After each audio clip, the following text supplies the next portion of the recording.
Okay, so the ball drops at midnight, and poof, on January 1st, we are going to become the most efficient people, right? That's what we're told about New Year's resolutions and how they work and all of those things. And I want to unpack that just a little bit, okay? So, first off, welcome to the Practice Your Perfect podcast. If you're new here, my name is Ashlee Tate, and I am your fairy goal mother. We are going to be working on goals and practicing our way to unleashing our something amazing together. So, I've always had this kind of like mind boggling thought about New Year's resolutions and why I just don't think they work for us, and why I honestly feel like they are a way to kind of fool ourselves. I mean, we start the year off feeling horrible most times.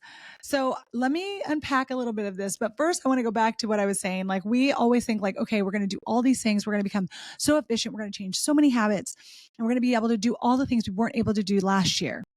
So just kind of moving on with my whole thought, right? We're going to become efficient. The gym is packed. We've downloaded all of the best productivity apps, and the goals are all written down. We're ready to like make them concrete, right? We're going to like, let's do this. We are in that mode. Now, I want you to fast forward for about 2 weeks. 2 weeks later, life happens, right? We missed like 2 days for the habit du jour and decide to throw in the towel.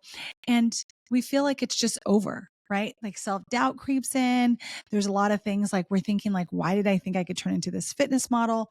I've got kids, a spouse, dinner to make, a full-time job. Like, it's just too hard. Those are a lot of the reasons that many of us give up. It's like we think of all the things that we have in our reality that we're like, how was I even thinking I was going to do something like this? But of course, all we've done is we've just joined the 91% of people feeling guilty for failing to complete their New Year's resolutions. And 43% of people quit their resolutions by the end of January. That's not even 30 days. So if you made it past that, you would be killing it. Okay. So pat yourself on the back if you've ever made a resolution and made it past the first month of January. And honestly, I just don't really understand why we do it in the first place. So those statistics aren't really shocking you out of your seat, right? I mean, we pretty much know because every year there's another article telling us to, stick to our New Year's resolutions, how hard they are to stick to, how many people don't make it.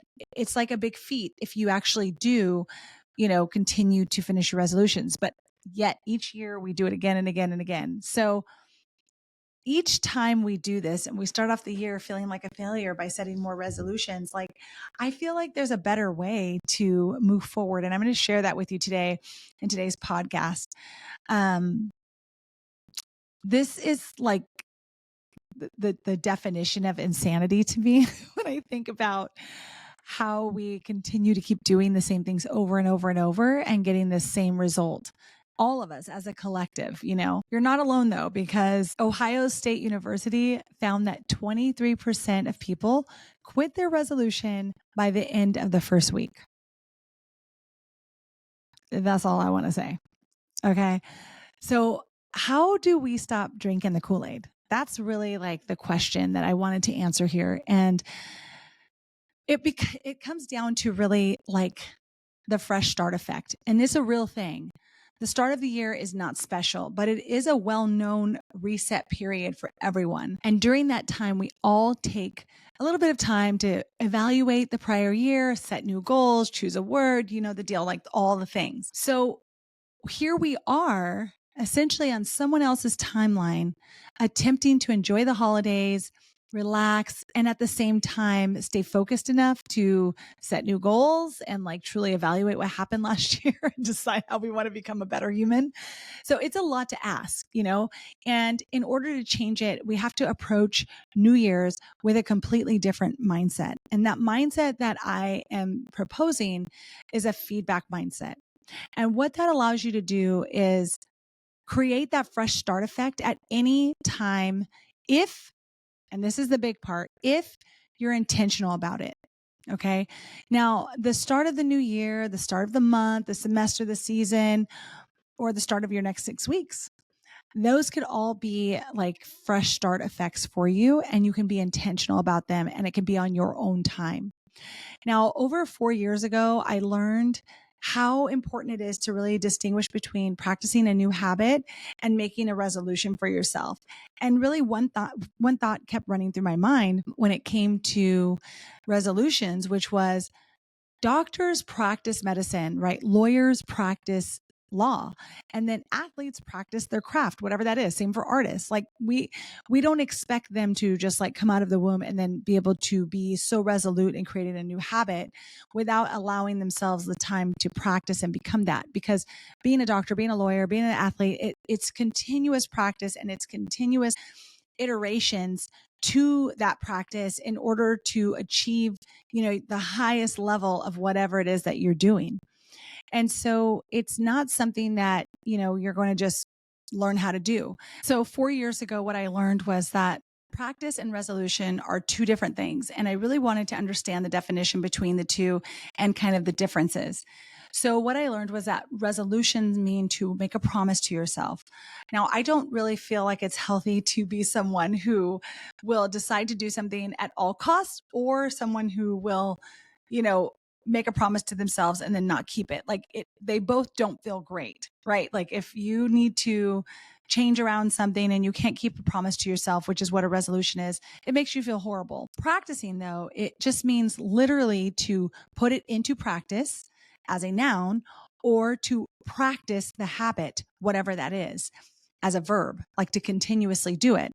And I think that when we think about all of the other things that we allow ourselves to practice, I don't understand why achieving goals wouldn't be that, because we don't always have a crystal ball. We can't see, what's going to happen between now and then when you set a goal, and life happens and you don't have control all the time of everything that happens to you. So you want to give yourself a little wiggle room to be able to say, oh, I got knocked off, during this period of time, a lot of things were going on. I want to get back on track without feeling like you've broken a promise to yourself.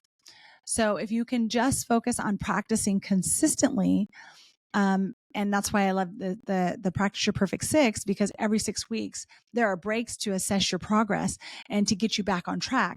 So you can take intentional pauses so that you can practice more instead of giving up completely like we do with resolutions. So like I said, that fresh start effect is a real thing, but instead of getting caught up in the fresh start effect, I think we should just create regular check-ins and make sure that we're always assessing the progress and direction in relation to our goals. Like if it's keeping us focused on that vision and getting us to that vision, as opposed to you didn't do 2 days worth of work and now you're off and you don't want to do it anymore for the rest of the year.